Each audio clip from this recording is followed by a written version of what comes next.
রংপুরের সাবেক শিক্ষক গণপতি চক্রবর্তী সহ একই পরিবারের 4 জনের মরদেহ উদ্ধারের ঘটনায় এলাকায় নেমে এসেছে শোকের ছায়া।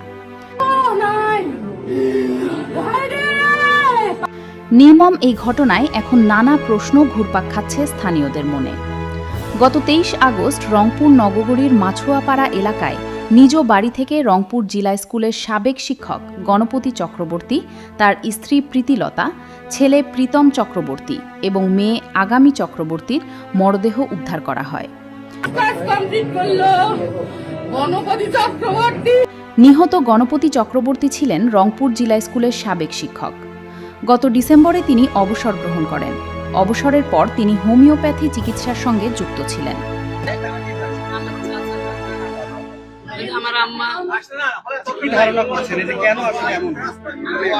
আমরা আসলে এটা তো কল্পনা করি, আমরা রাত 9টায় খবর পাইলাম যে ওনাদের ফোন বন্ধ।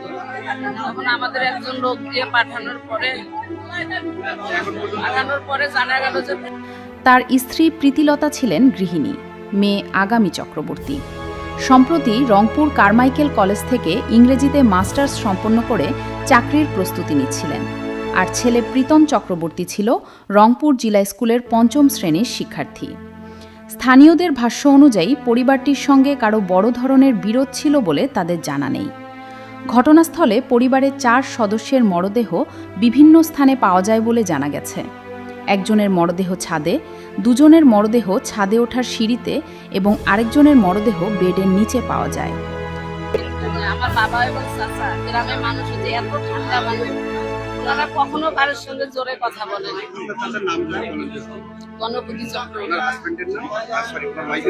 এখন প্রশ্ন উঠছে, যদি এটি ডাকাতির ঘটনা হয়ে থাকে তাহলে পরিবারের সবাইকে কেন হত্যা করা হলো?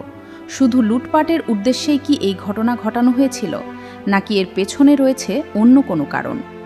অবশ্যই তদন্ত শেষ হওয়ার আগে কোনো সিদ্ধান্তে পৌঁছানো ঠিক হবে না। ডাকাতি, পরিকল্পিত হত্যাকাণ্ড নাকি অন্য কোনো বিষয়, ঘটনার প্রকৃত রহস্য তদন্তের পরই জানা যাবে। তবে একটি বিষয় অত্যন্ত বেদনাদায়ক। একটি পরিবারের 4 জন মানুষকে একসঙ্গে হারাতে হলো। বাবা, মা, তরুণী মেয়ে এবং ছোট ছেলেটি, কেউই বেঁচে নেই। এই নির্মম ঘটনার সুষ্ঠু ও নিরপেক্ষ তদন্তের মাধ্যমে প্রকৃত সত্য বেরিয়ে আসুক এবং জড়িতদের আইনের আওতায় আনা হোক, এটাই এখন স্থানীয়দের দাবি। রংপুরের এই মর্মান্তিক হত্যাকাণ্ডের রহস্য উন্মোচনের অপেক্ষায় এখন পুরো এলাকাবাসী।